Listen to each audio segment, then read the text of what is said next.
The broadcast is now starting. All attendees are in listen-only mode.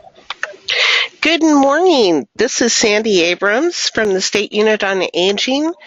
And this morning we're going to look at what's coming with the October 1st, 2017 changes we're going to see. Specifically, we're going to only look at the OPI program and the changes related to service planning.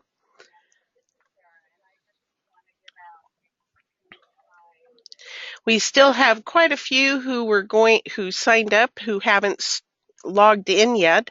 So I'm going to go ahead and wait a couple more moments for them to get logged in before we get started. This webinar is being recorded today, and we will get it posted as soon as we can. It's also being repeated September 26th. So take a look at the PT. We'll be talking about those soon and looking at them then. So we're going to get started in another minute.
Okay, we're going to go ahead and get started. Thanks again for giving up some of your busy Thursday morning to listen in and find out more.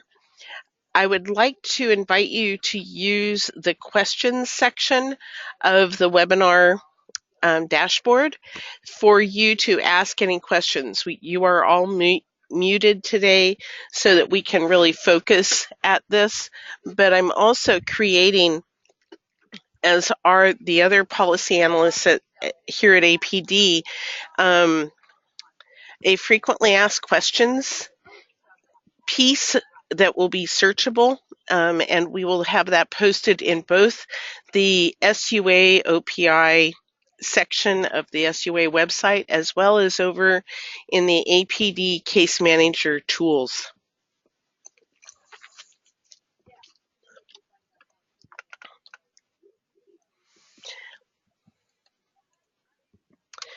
Today, we're really going to look at the overview, and this is the subjects we're going to be capturing. Why are we embarking into this? What is the big picture? What's being communicated to our consumers, the home care workers, as well as to us as OPI workers? Then specifically drilling down into some of these changes that are forthcoming.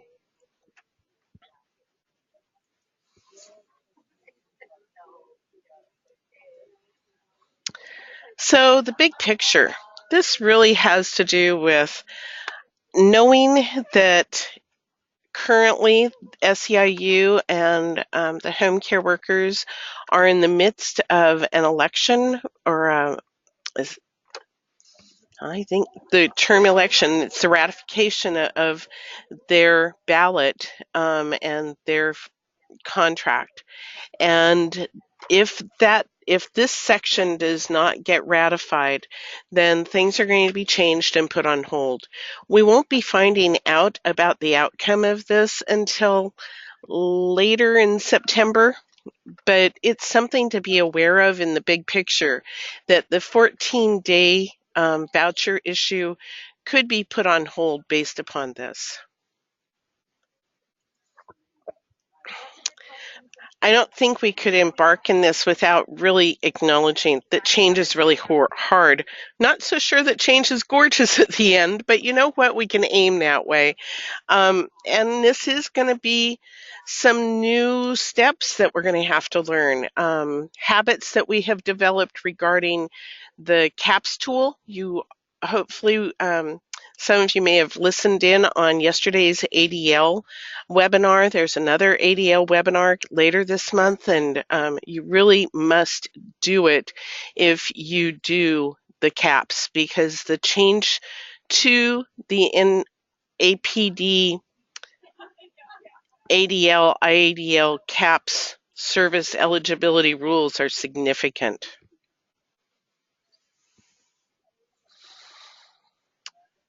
So what's changing? Key here is to know that this is changing to help sustain the programs, the long-term care programs. This was a legislature mandated piece that said we had to bend the cost curve for the programs. With the population for seniors growing and money is always uncertain, we needed to begin to bend that curve. We also know that our budget for this fiscal year and this biennium is built upon the reductions that will occur because of these ADL definition changes. So it has to be embarked upon and actually followed through on. The standard that we have moved to is the standard of what is eligible for nursing facility care. That's why you saw some things move, for example, in the ADL definitions, such as within toileting, the ability to clean around the toilet when it's soiled has moved to housekeeping. And in toileting, the ability for the individual to get to and from the toilet has moved over into mobility. So things are changing quite a bit. And then, of course, all of cognition has completely changed. So it's important that we're aware of those pieces and knowing what's there.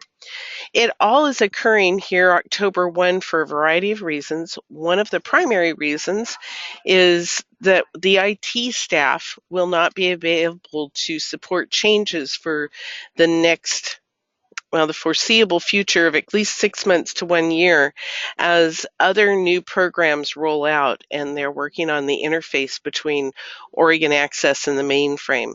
So these changes were really strategically put together so that all of that would work together.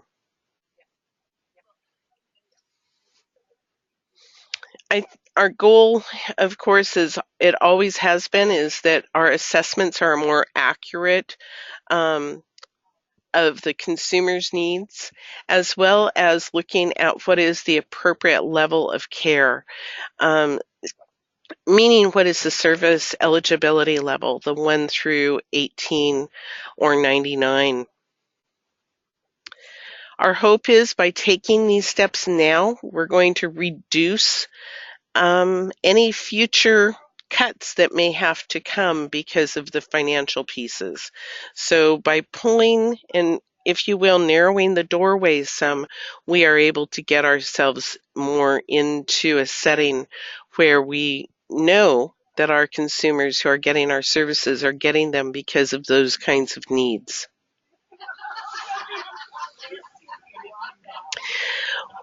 We also are going to be transitioning, and the October 1 date worked well for this, transitioning to the 2-week pay period for not only home care workers, but on the Medicaid side, also for in-home care agencies. So that isn't true, however, for OPI contracts with in-home agencies.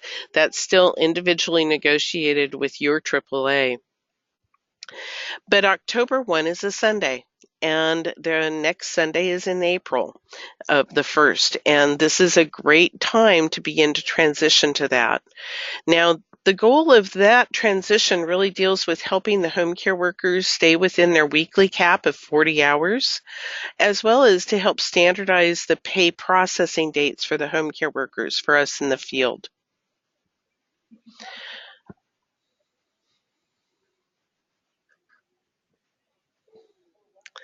So first off, we're going to look at what communication is occurring with our consumers.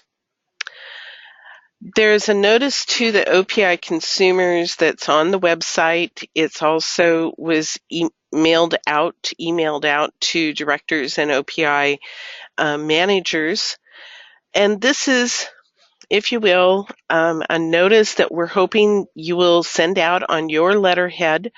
And it speaks to coming out and what is changing. We may find consumers that were once eligible for OPI, service levels 14 through 18, no longer eligible because of the frequency change. And so we're hoping that this is going to be given to them as kind of a front door piece. Yes, it could cause some anxiety. And we're hoping that it begins to introduce how your CAPS is going to be changing, why your questions may be sounding differently. Feel free to edit this, and this is up to your AAA on what and how they're going to state it. This is somewhat similar to, if you're familiar with the Medicaid program, the Buckley Bill Notice, which has been updated and changed. So this is similar to that, and that is sent out 6 to 8 weeks prior to the assessment due date. OPI Consumers, I'm sorry for any background noise. See if this will help some. OPI Consumers are also getting information because the home care workers have gotten letters and emails as well as other info that has been coming out, and they may be talking to the consumer. The consumer could be reaching out to you and saying what's going on. So, just give the information to them. Specifically, I think you'll have a better idea of what we're looking at on the home care worker 14-day voucher and how going from 24 pay periods in a year to 26 pay periods in a year, the home care workers will see less hours in their voucher, but they will have more vouchers throughout the year. And give an example here on this page showing how someone who has been getting 10 hours a month on OPI or 120 hours a year will now have 5 hours per pay period, not 4.6. And that will mean for the 26 pay periods in this upcoming 2017-2020, they're going to see an increase in hours up to 130. So that's going to be an increase of 10 hours throughout the year. There was a question saying questioning if I just said that people who were 14 through 18 will no longer be eligible because of the new rules. No, but there is that chance because the frequency has changed. We're now going from at least once a month to once a week. So if we've had a consumer previously only needing assistance with a bath once a month, when you get into that, and that's what qualified them as a 16 or a 17, and they say, no, I only need help monthly, then they're not going to be needing bathing assistance. And we're going to be making a remark like that. So that frequency change can impact folks. Another question came out wondering if folks can send out this OPI notice, the one that we looked at on the prior page, on their own letterhead. And yes, please do. as well as to allow it to be redirected so that they're calling their case manager and help that communication be clear there. So this letter went out to the home care workers earlier this month, explaining to them some of the changes.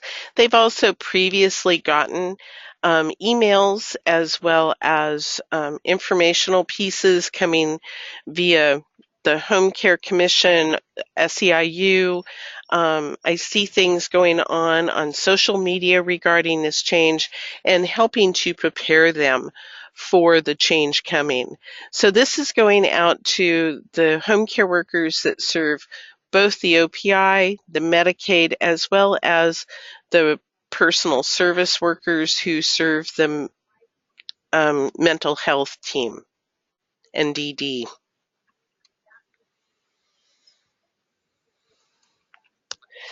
So we're going to dive into the 14-day, 2-week service planning. The greatest key with this is to know that the work week is and has been defined as 12 a.m. on a Sunday morning through 11:59 on a Saturday night. And our work period of time being we have a 14-day period of time, will go the same week after week. So it's 14 days long from Sunday through the next Saturday. 14 days.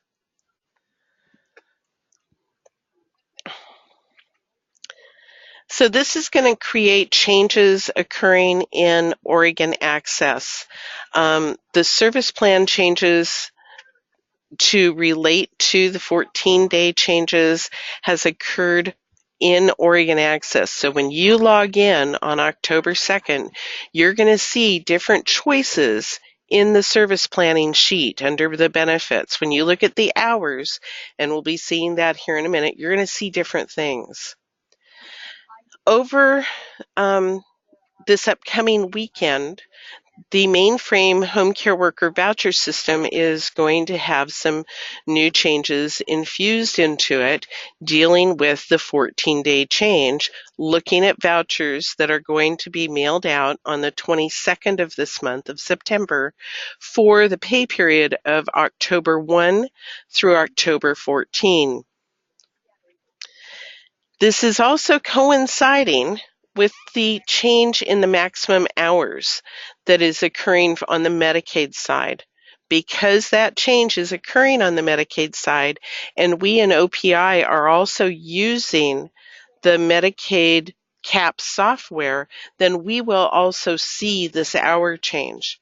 However, the hours that you as OPI case managers have available to use for your consumers once they have a need in that area, whether it's ADL or IADL, is really dictated by your AAA.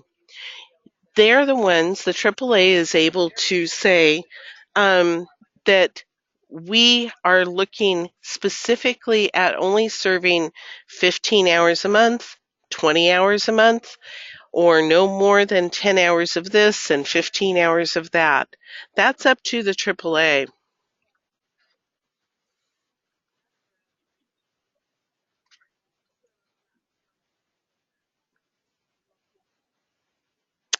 There's a question about the grievance policy regarding this. And again, you would be looking at your own AAA's grievance policy that's related and how that fits. There are not hearings available to the consumers in OPI, but there is a grievance policy, which is where they're going to speak to your manager, your service area manager, or perhaps your director of your AAA, and share their concerns. If it's not resolved at a local level, then there is always an opportunity, and this is true in all of your policies, that it can come up to the State Unit on Aging and get reviewed by the director of the State Unit on Aging, as well as I would be assisting in looking that over and checking in with you all and talking with the consumer.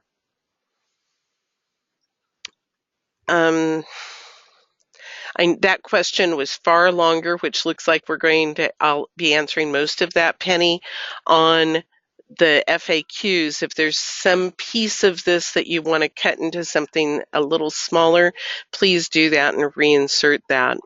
I also see some questions about the end of the annual assessment and dates, and we're going to be talking about some of that.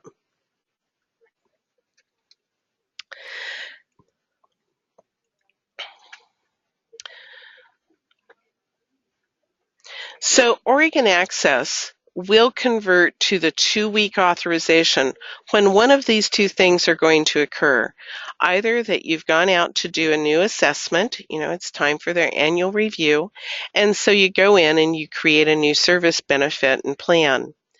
The other reason would be if the person has had a change and you want to change up the hours. Perhaps they've gotten a new home care worker, or their needs have increased. What you can do is go in and end the benefit, and you can restart a benefit. Of course, you want continuous dates there. So you end it on the 12th, you would end it on the 14th, and you would start it on the 15th. So much of the OPI program is going to keep us looped into a monthly hour conversation.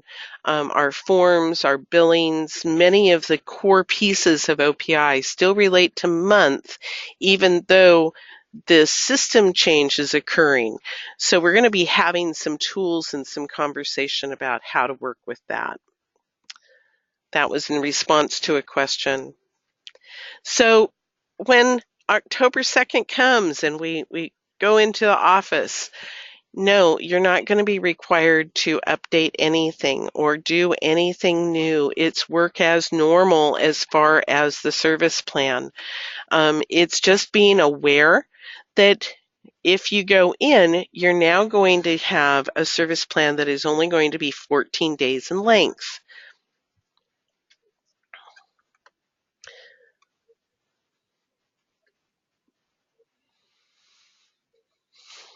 The end of the current service benefit plan is always, of course, the day prior or the day of that change. And then the next one is the following day it's effective. So here you can see in this example, one benefit is ending on the 14th of October, and the next benefit is beginning on the 15th. Here is a comparison to show you how some of these hours are changing with the recent PT 731 that came out.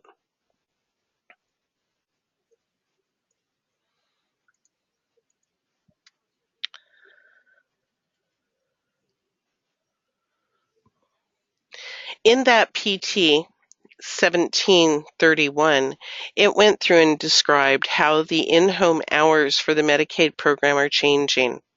Here you're seeing in a very, hopefully very clear manner, what the change in those hours will be. So we have what the monthly hours are, but then flipped over, what you're actually going to be seeing in Oregon Access is going to be the 14-day service period.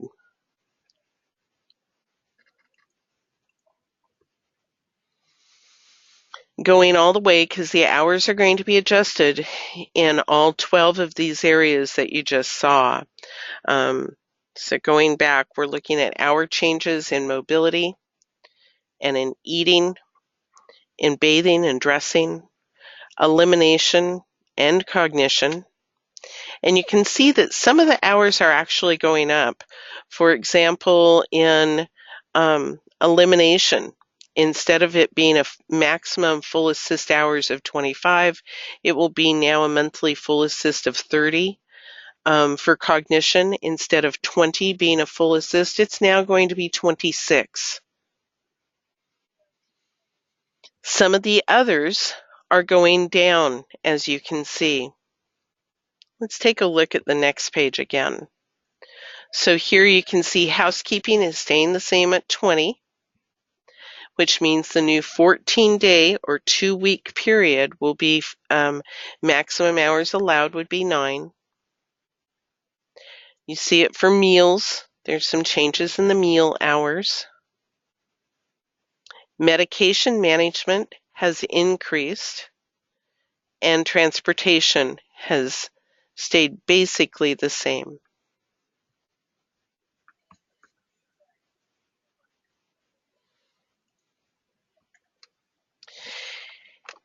Here is what the new service authorization segment, when you're within the service plan and the caps, will look like. So you're looking at the new caps service plan. You're seeing that the assessment hours that it's showing are going to show differently because it's for the 14-day maximum. And then what is being allowed, this is by you as the OPI worker. You still have to give a reason for when all the hours are not being used. We now do have the addition of the OPI program, so that would be sufficient. There may be other appropriate answers such as natural support. There's one about a small living space and that kind of thing.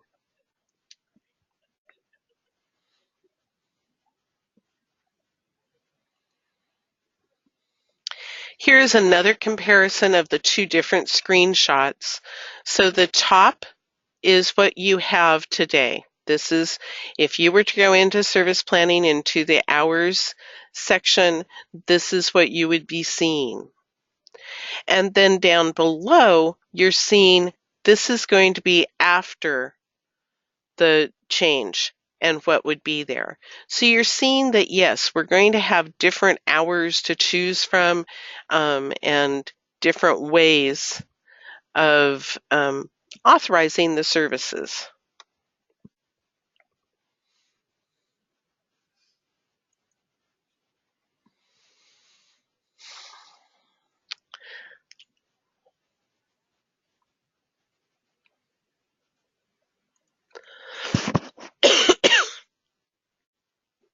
I wanted to pull up, so just give me a moment. I want to pull up IM 1759, and I'm going to cough, so I'm going to, there we go.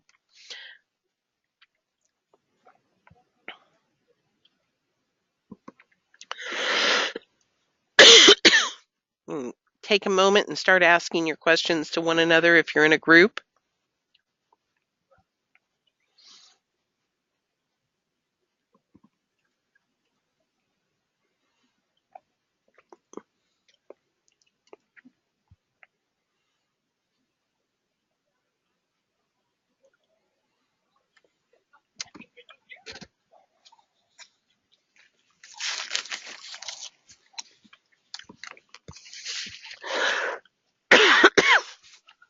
Excuse me.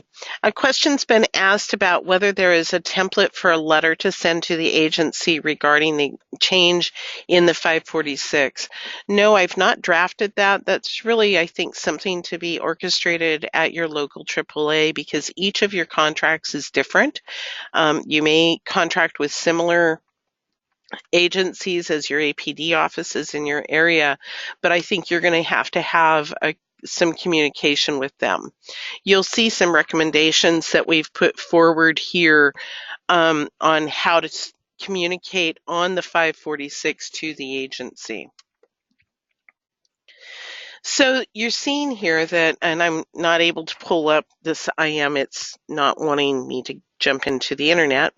So I can't pull that up, but I want you to reference this IM 1759, and it goes into how the OnGo records are going to be converted into the upcoming pay period of the 1st through the 14th. The conversion, as I said, is going to be taking place this weekend, the 16th and 17th. So if you're right now having workers go in, your voucher clerks go in to create a voucher for September 16th ongoing, they're only going to be able to input it for the 16th through the 30th. They aren't going to get it to go ongoing because of the pay period change. This transmittal tells you some about that, and there is another transmittal coming out end of the week, no later than the first thing Monday, regarding the rest of the information on how these home care worker payment screens on the mainframe are changing.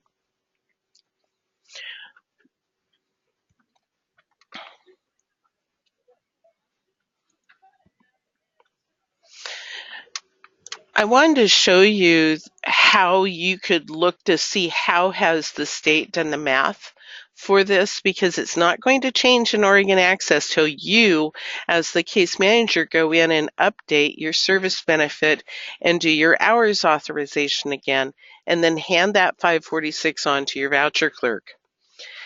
So for the meantime, though you're looking at a month plan in Oregon Access, something different is going on place over in the mainframe in the screens that create the vouchers.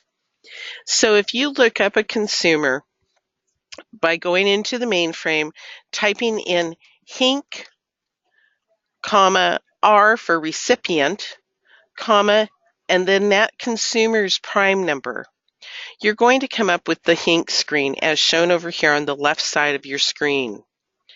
You can see there if you put a mark on the line that you want to look at. So I just put my mark over here on the first line, but you can pick any one of these vouchers. Then you can get the next screen, which is the HINV screen. Now you can only get to this screen through the HINC screen. In this, it's specifically showing you the hours that are going to be created and what has been paid. So you're able to see here what that is and compare that to what you have in Oregon Access.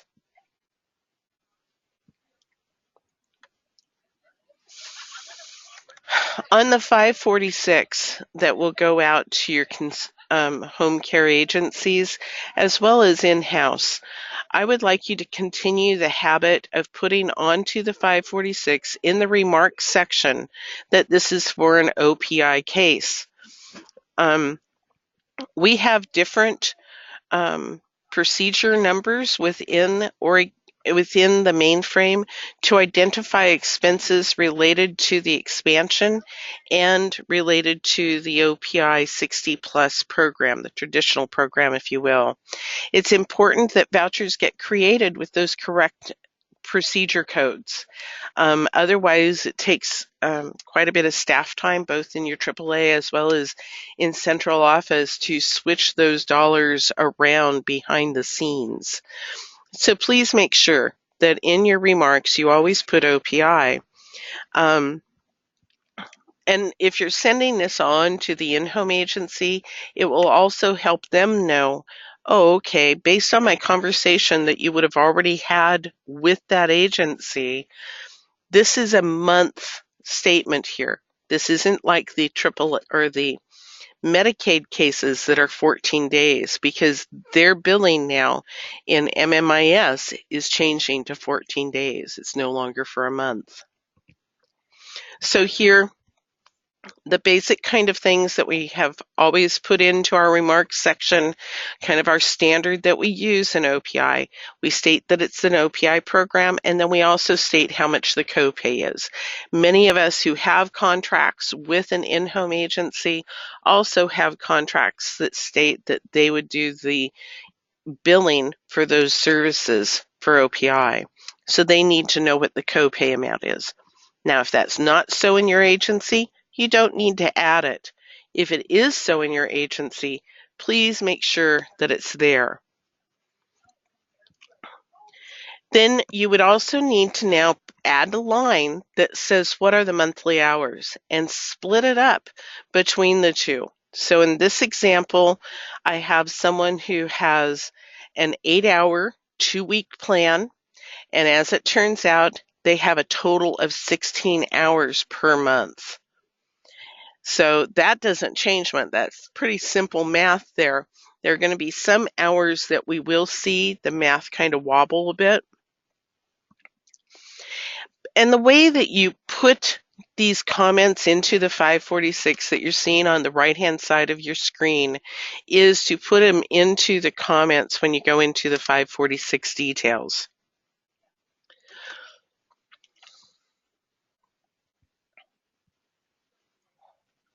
I'm going to talk for a few moments here about CAPS assessment review dates. As you know, vouchers go out to home care workers days ahead of time from when the actual pay period starts. And that's through the OnGo system now. So here is a list of dates from here in September through to July, and it will go even further if you go into, and I'll do that at the end of the presentation. We'll look at the website. The in-home or the home care worker payroll calendar now has a column that says this, the in-home benefit approval deadline. So for those of you who have home care workers serving an OPI consumer, these are now the dates that we're going to want to get our CAPS reviews done by. So we're going to see that our service review dates are going to be changing. You can still make your assessment good through to the end of the month. So let's say you're doing one in October. You can go ahead and say that it's valid through to September 30th of 2018, but you also know that you're going to have to do that assessment by the date, and I did pick a date that I'm not seeing here, but it's going to be mid-September. So when you look at your reviews coming due, you'll want to identify those with home care workers, just as your APD counterparts are doing, as well as with their in-home agencies.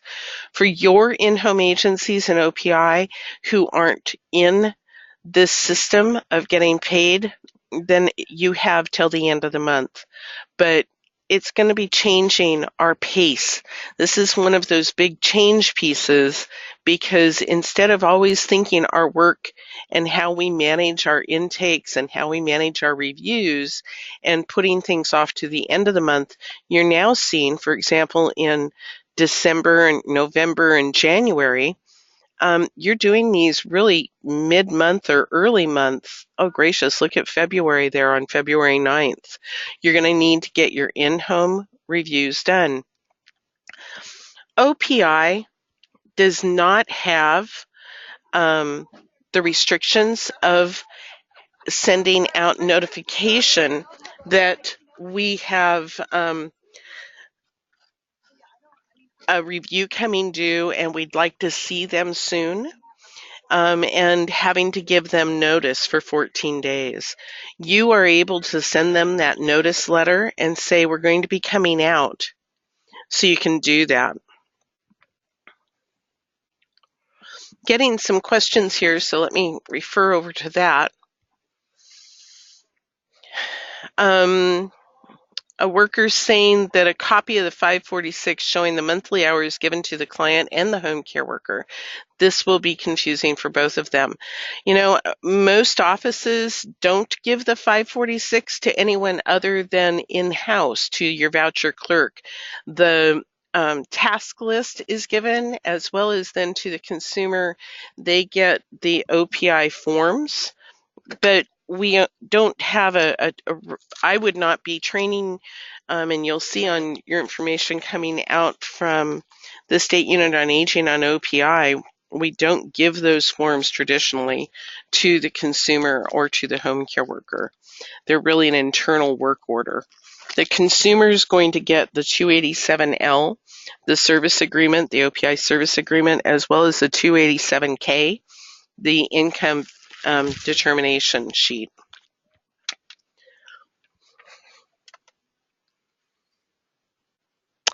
There's a question about, well, when you have multiple reassessments in a month, it's impossible to complete all of them by mid-month. What I'm saying is you can start the month prior. So let's use the December and November dates, for example. If you only have home care workers, then you can start working on your December reviews in the month of November so that you're able to get them all accomplished by December 15th. There's a question about whether there will be a report to have to run these dates.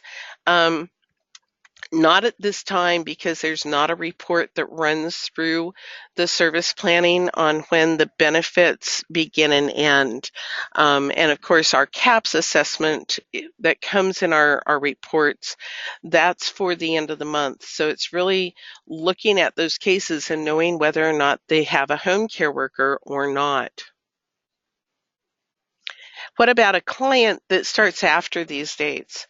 It's going to be the same as we've always done. Clients are going to start on the date that they start. So if you have someone brand new to OPI who comes into the program and starts on October 28th, you can start it on October 28th, and their voucher is going to run until the end of that pay period, and then they go into the regular pay period cycle.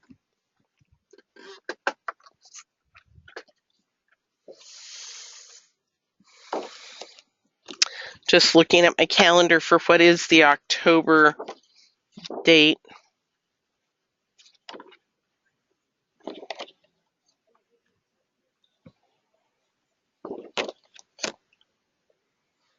So if you had someone in my example who started on, let's say, October 28th, that happened, and that's a Saturday, so let's change that. Let's say the 24th of October, they're going to get a voucher, the home care worker would, for the 24th through the 28th. And then they're going to get another voucher for the 29th of October, running through until the 9th, through to the 11th of November. So we'll just pick it up from there as we have always done with that.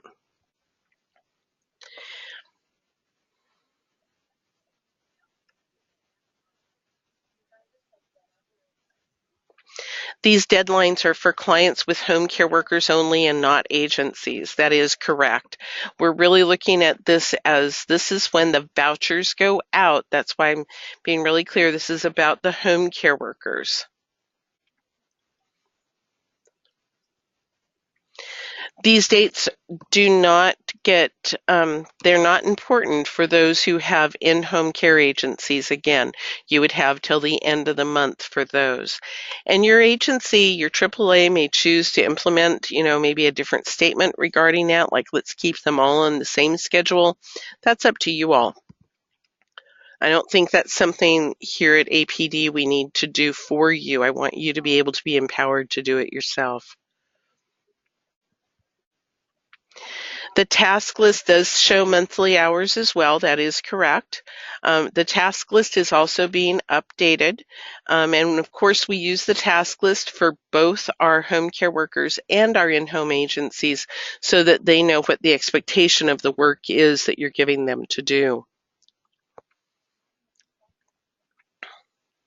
There's a question about doing the reassessment the month ahead. Aren't you changing the assessment date? Yes, you are. But that may fit then better with the work process that you have going on because of these changes. So what's going to happen if the review is not done by September 22nd, next week? Then what happens is the same as it will now. Your voucher clerk will give you a message saying, I can't issue the voucher. It's saying there's not a service plan to be done. So I'm just going to go through this because I'm going to be coming back to that question, and I believe answering it better. If not, please let me know.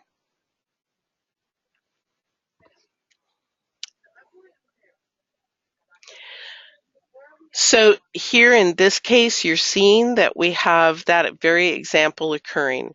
Um, this is happening so that if we don't start this up right away, then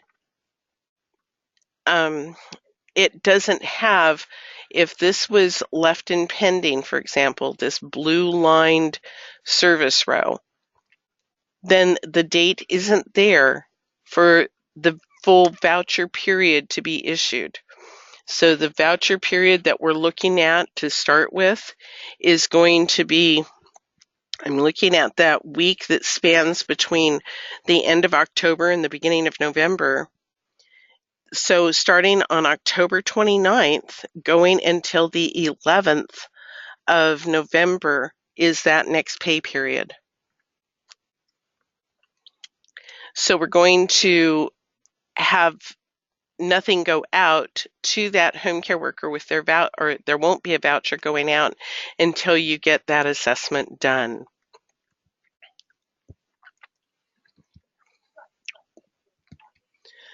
Now here's the backup plan.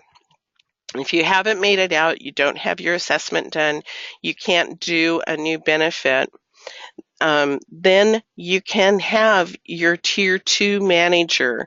And if you don't know who that is, please directly contact me and we can look it up, or you can contact Lori Watt here in my unit to see who has been designated as your Tier 2 manager who has these rights.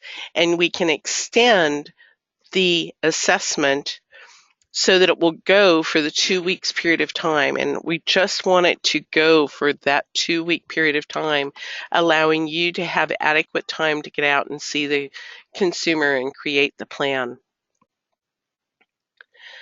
So the other option, of course, that you can take is to get the assessment done and do the service plan prior to the start of that pay period.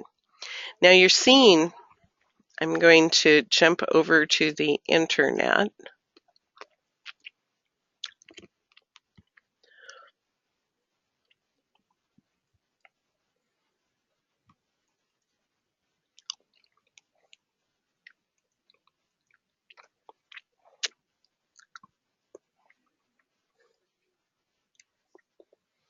Give me a second.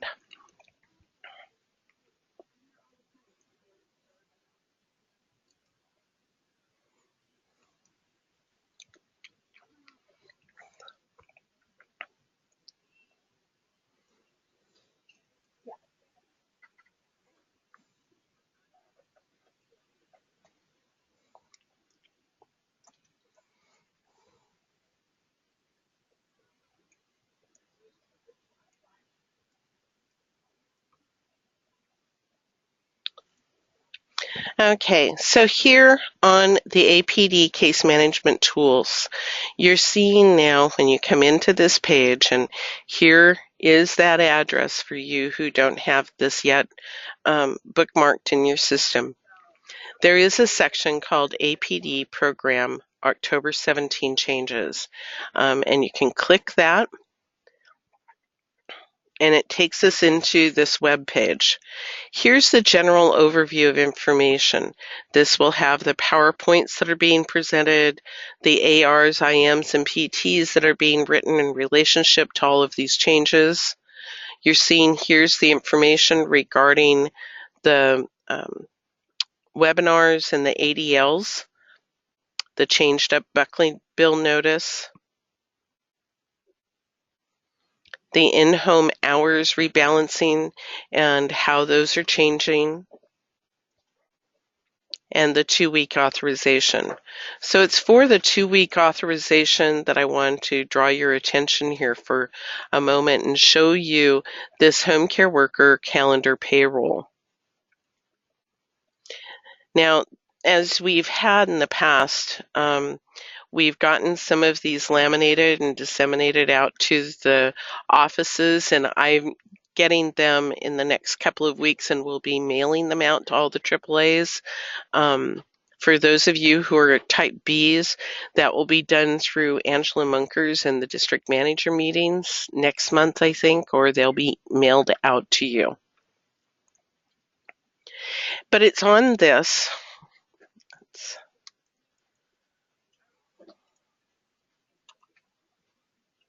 that you can see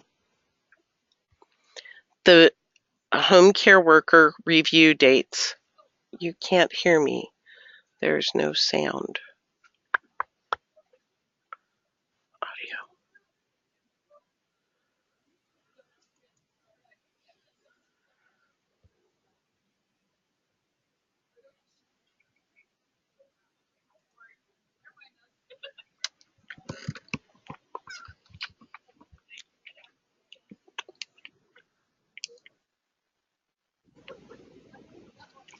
Can you hear me now?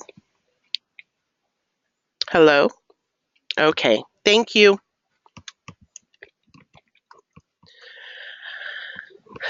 So here on this page, you're able to see my Skype page. Let's close that out.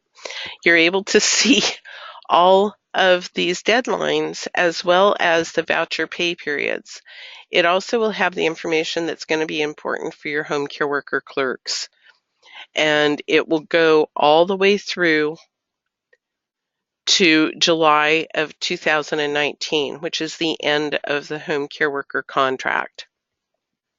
And then there's some language down here regarding processing information, as well as some office closures. These are APD office closures. Many of our AAAs also concur with those, but you will be implementing this as you see also. So take a look at this. I think it's helpful information. It gives you these dates.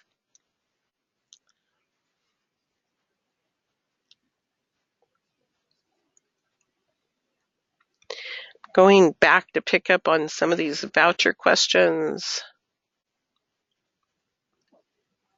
So what happens if it doesn't get done, let's say, until September 25th? Then you can go ahead and have the clerk put it in as they do now. The home care worker is just going to get their voucher a couple of days late. They'll likely still get it before the beginning of the month on October 1 on Sunday. And that really is our goal.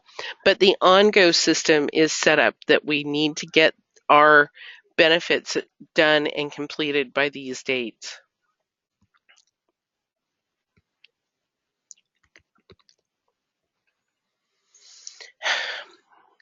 A question regarding, is it in our best interest to go ahead and just have use the pay period dates to start our new cases? You know, as it is with the Medicaid program, I see this is coming from a type B manager. You have that choice of whether you want to say this would be easier, because you're going to have to break down the hours. How much, if you only have 7 days in this pay period left, then what is half of the pay period hours that are going to be given to the home care worker? One of the nice things about this that I see coming from a case management background is that you've always talked with consumers and maybe they said, I really only want my services on Tuesdays and Fridays. And I only want her to come for an hour and a half each time. Well, that's pretty simple. You know, we're thinking, okay, that's 3 hours a week. That now means your 2-hour or your 2-week, your 14-day service plan needs to be just for 6 hours. No longer do you have to kind of do that wiggle of, oh, wait, it's the 1st through the 15th, and we've got 5 Tuesdays and Fridays in this time period, or we've only got 3 in that time period. As that month would break down, so this is going to be really consistent and easy to manage. So I kind of like it for that reason.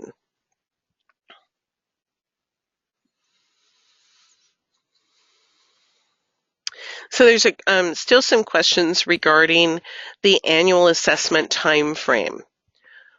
So the assessment is still going to be month to the year out, month end of the year, or end month end of the day.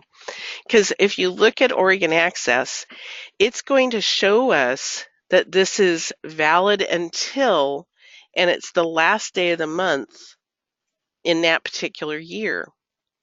What we're now seeing is that we're going to be starting our benefit, though, for home care workers.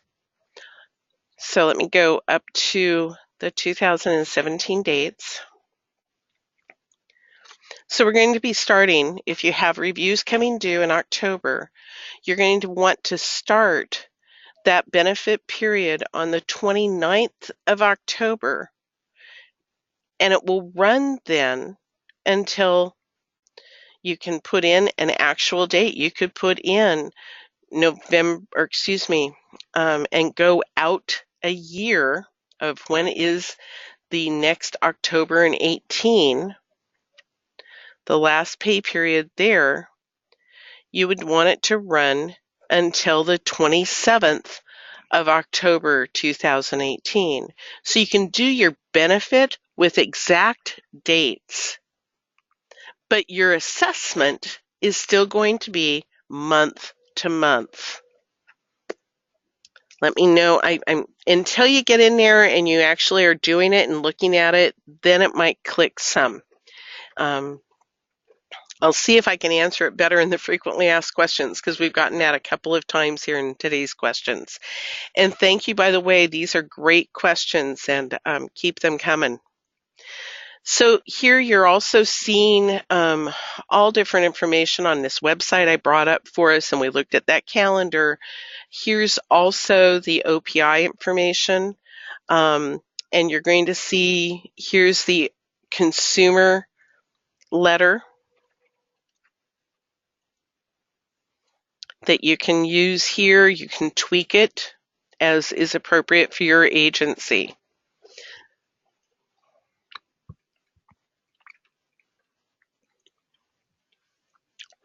There's also a tool, and okay. Let me see if it will come up. There is a tool that I'm going to be sharing with you, and there's one that's posted here, and we're going to be updating this with something that's going to look similar to this. So if you're doing your assessment and you know that you're going to be giving a consumer 8 hours a pay period, but you don't know how many hours that means for a month, we're giving you a tool that will give that, as well as many of our AAAs may now be looking for budgetary purposes. How many hours is that a year? And it gives you that figure also. On this worksheet that we're going to be providing, and this we've reformatted this since yesterday's phone call. If you were on the OPI conference call yesterday afternoon, the tool that we had given out had some math errors in it, so we spent yesterday afternoon and last evening refixing this and re-updating it and getting it ready to go out to y'all, so it would be helpful and productive. But all the math and formulas are very transparent on how you come up to those numbers, and we'll be posting that. So I'm just showing you this, that it's coming. It's a wonderful tool, I think, because you're going to want to know what these monthly hours are so that you can put it onto your remarks in the 546. You can also then use it for your calculations in the OPI fee calculation, as well as in the consumer agreement. And you can calculate all of that here without you becoming a math whiz.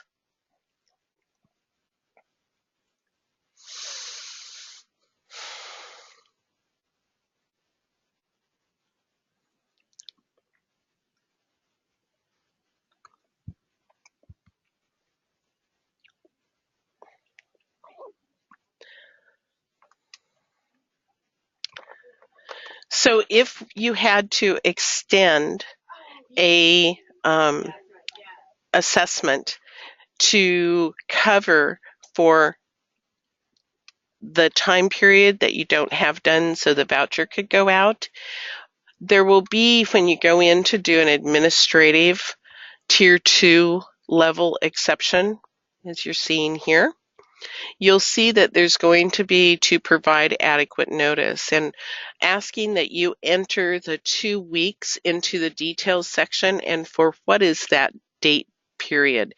And I see that I have the wrong date period here. If you'd cross that out on yours, and I'll fix it for my next time, you want to have this show that we're just extending this for 11/1 through 11/11 so that it would cover for that pay period there in the beginning of November.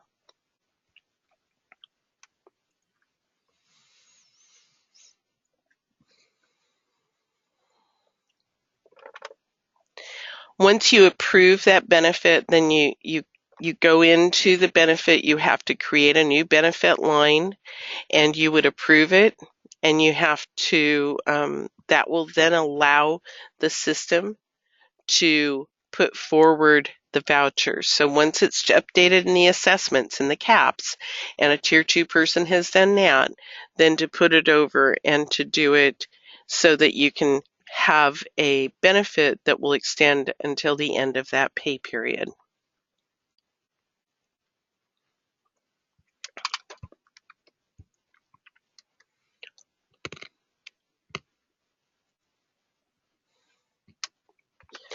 When you're going to be developing a brand new service plan from a new assessment, your day will always begin the day after the prior one ended.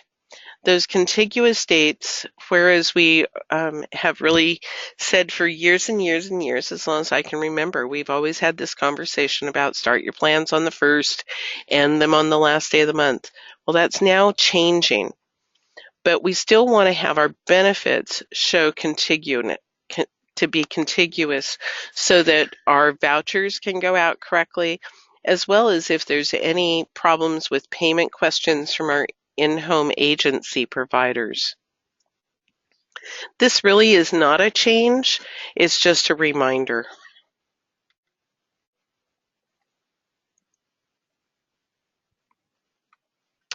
Service mileage. This is, I know, a hot topic in some of your offices because you've looped me into the conversation. There is a transmittal coming out probably in the next week or so regarding service mileage. You will want to revisit this, so if you're giving the home care worker 20 miles a month, and that was previously what was in your 546, the home care worker clerk was usually breaking that so it was 10 and 10 for the 2 pay periods. Now what you're going to want to do is to be more specific of how many hours do they need for a 2-week period of time. And to look at that, our reimbursement really needs to be authorized based on what is the maximum number of miles per pay period, per service period, for them to drive to and from destinations. And it needs to be occurring during times when the home care worker is being paid. That's also been a question that we've had. So I'm getting some questions and I'm just taking a quick look.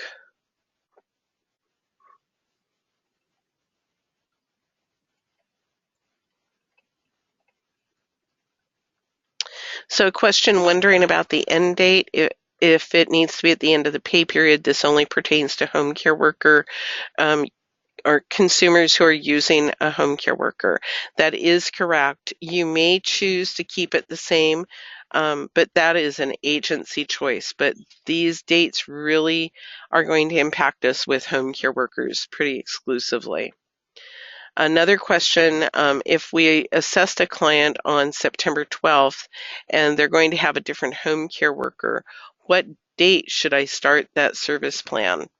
You know, it's according to what is needed in that case. You still have that flexibility. So you can go ahead and start it. If I'm going to move this into an October date so it apply for these changes. So if they tell you on October 10th they're going to have a new home care worker, then, and if they're going to have them work that week, then you just need to end the prior home care workers 546 and plan, start a new one, and you can just then reduce the number of hours for that first week and then have your ongoing plan be for the 15th and forward, because the pay period for the 1st of October is the 1st through the 14th, and the next pay period then is the 15th through the 28th.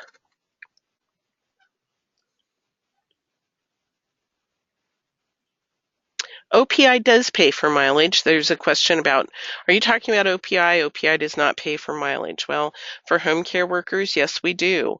It's included in the monthly rate that is billed to the AAAs by APD. And if they are a represented home care worker, which all of ours are, then yes, they do get reimbursement. It doesn't change the cost to the AAA, you're already paying it out, but it does adequately then reimburse the home care worker for their expenses when it's service mileage, and we should be doing that. That could be a grievable issue if we're refusing that.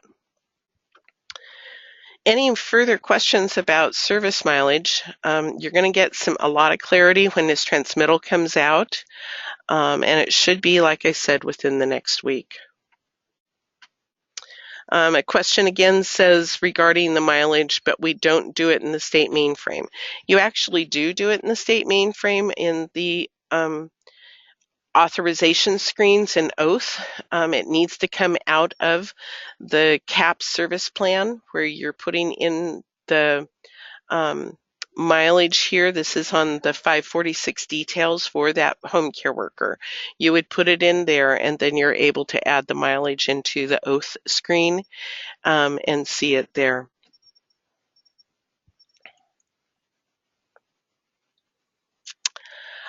I want to encourage you to continue to use the forms that we have for OPI, the 287L and the 287K, being the service agreement and the fee determination.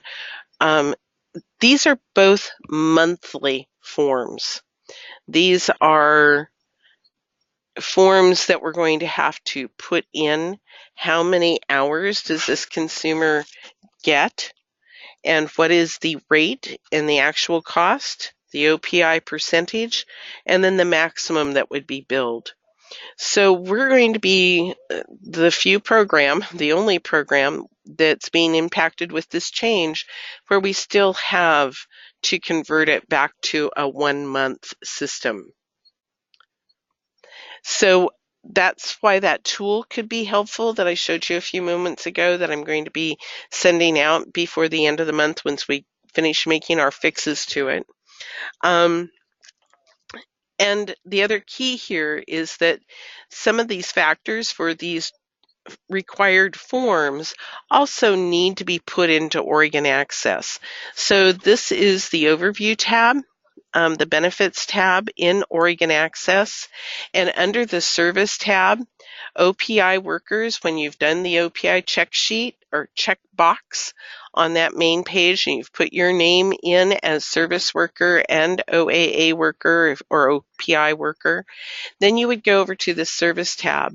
And if you've not been doing this in the past, please, please be doing this. We've been asked numerous times if we can run a report to know what is the average OPI fee for the state. And because this box is being left empty, because it will always default to 0, I just need you to come in here, and every time you do an assessment and update things, update these amounts. So this area to your left, the OPI monthly fee, is the maximum amount of money this consumer might be billed for the month, and then what does that percentage relate to?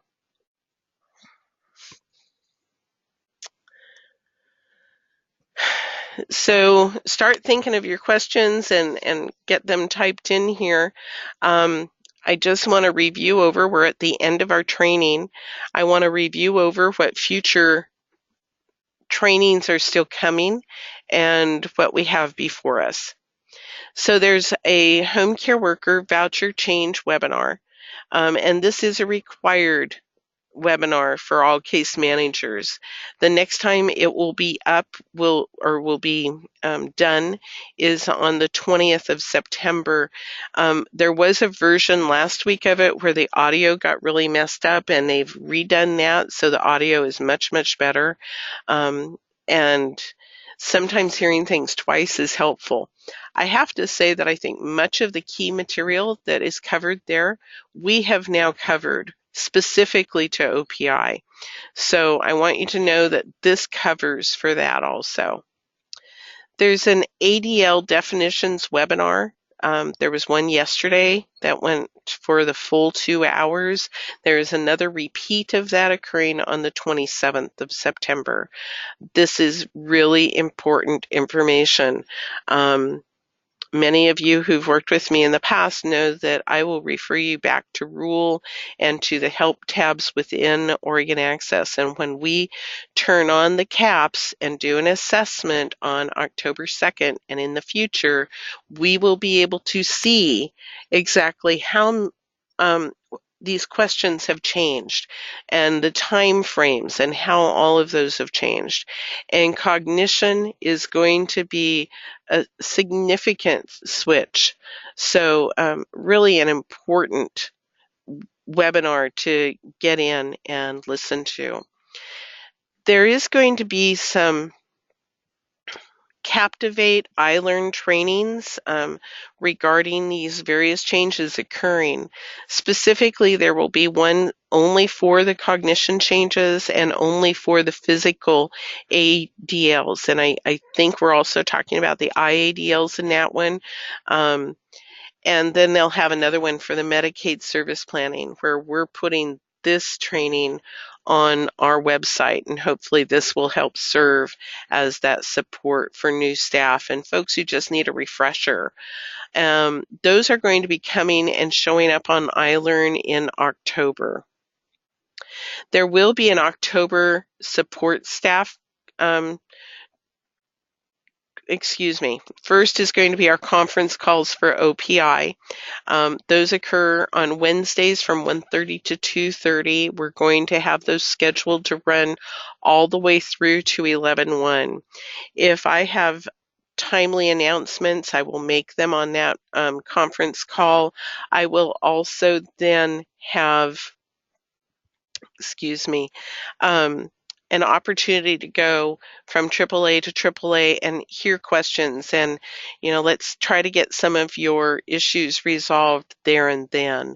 So please feel free to look and tune in for those. The phone line is open and we can talk, and you can hear your peers talking in other AAAs. There's also going to be the changes for the vouchers conference calls. And those are also going to be occurring on Wednesdays from 3 to 4, starting here at the end of the month. We do have a power hour scheduled for the end of the month. Well, nearly the end of the month. It's next week on September 20th. And we're going to use that time instead of the conference call really just to recap and review and go over the key points of all of these changes. See, questions are coming in, so keep it up. And lastly, we want to be able to help answer your questions. And I don't know why I gave you the Medicaid. Oh, here, it's because it's for the OPI. The OPI email is here for our policy questions, as well as my phone number and my email. Feel free to send me questions. We're here to help support you. Okay, I'm going to go back over, and we have this scheduled to go until 10:30. If you want to stick around and hear the answers to some of these questions, please do. If not, I am going to do a frequently asked question and we'll get that cited. I really appreciate everyone's time today. If you want to get a copy of this PowerPoint, it was emailed out to everyone who had registered by about 8:15 this morning, and as well as it's attached here in your webinar information as a handout. And I will post it over on the October 17 changes and over in the SUA website. Questions? How are we required to prepare the invoice for the consumer's pay-in fee? I'm guessing it should be for 28 days, not monthly. No, we're continuing to do it monthly as we have done in the past. That's why we're doing the conversion chart. There will be a report that's going to be coming out to the AAAs from APD starting in November regarding the October hours that have been paid out to the home care workers. This is not an uncommon report. It comes in normally to your administration team so that they know how many hours the actual consumer has received during that past month. And if you have questions regarding that, please see your OPI managers. Can you speak more about the ADL changes and what impact you think it will have on clients? Can OPI send a letter to the clients about the ADL changes so clients can understand where it is coming from? What does the letter mean about OPI rights? What transition ideas do you have for clients who don't qualify? Well, I appreciate all those great questions. I'm going to refer you to the ADL webinar specifically on some of these changes. Ben spoke about OPI and some of the implications such as outside mobility and still, looking at that question because it has an or, not an and or in it, but it's really meant it's this or it could be that. In the mobility question, as well as then we have the frequency questions that are going to impact our consumers in OPI, I believe. Can OPI send the letter to the clients? This really is a locally driven program, and so you work with the State Unit on Aging and APD, and so we've given you the material, and now this isn't that opportunity for your program and your AAA to speak out and do that. And I'm not sure if you're from Multnomah County, Penny, but I would encourage you to check in with your managers regarding that. OPI rights refers to the grievance policy that we have in OPI. Transition ideas, Older American Act options counseling. The same things that we would do for folks who don't qualify now for OPI. We would look at what other ways can we still give you some services that would be helpful. A question about when a large group of people are not completing a task, this is evidence that people have not been trained properly. That's well said, Carly. Can we please request a paper version of the new caps? Yes, the paper version will be out before the end of the month. And it's being worked on. It's just truly so many changes happening with a small group of people. We're trying our best to get all of the various pieces and elements put together and get them out. So it will be here before the end of the month. Are the letters that go to the consumers telling them of a review going to have the dates changed to reflect the new benefit approval deadline date? These letters are coming from the AAA, so you all can put that into there if you choose to. The rules, because they're changing here October 1, I believe that's referenced in that. But you can tweak that letter to what would work best for your consumers in your areas. So that's all the questions I'm seeing at this time. I want to invite you to continue to type in questions or email me questions, and we will get them onto the frequently asked and step into that next point. Now, this webinar will again be repeated at the end of the month, and so please feel free to listen again if that's what you would like, or invite your coworkers to listen in along with you. Thank you for your time today, and I really appreciate your questions and your involvement. Have a great day.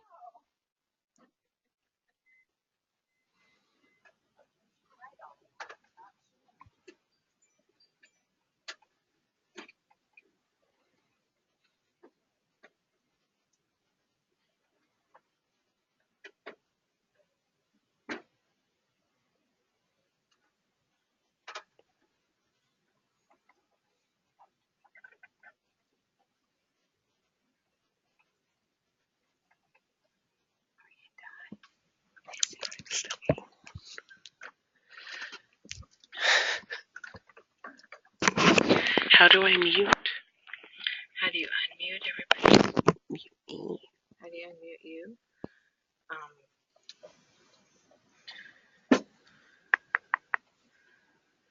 You should be unmuted already.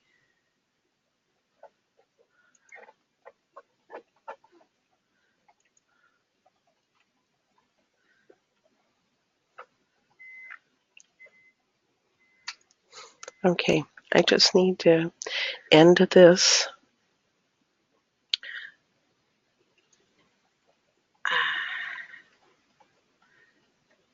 I can end the webinar, but I'm not going to leave it, right?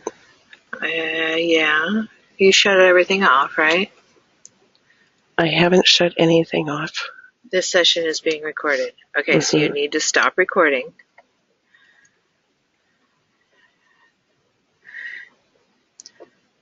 Where? I don't understand. No, it should just... That won't let you click that. Mm-mm. No.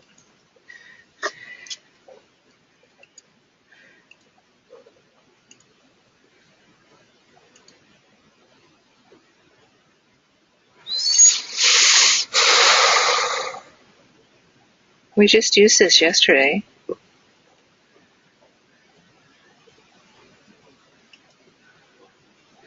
You can't... Where's the whole, this part?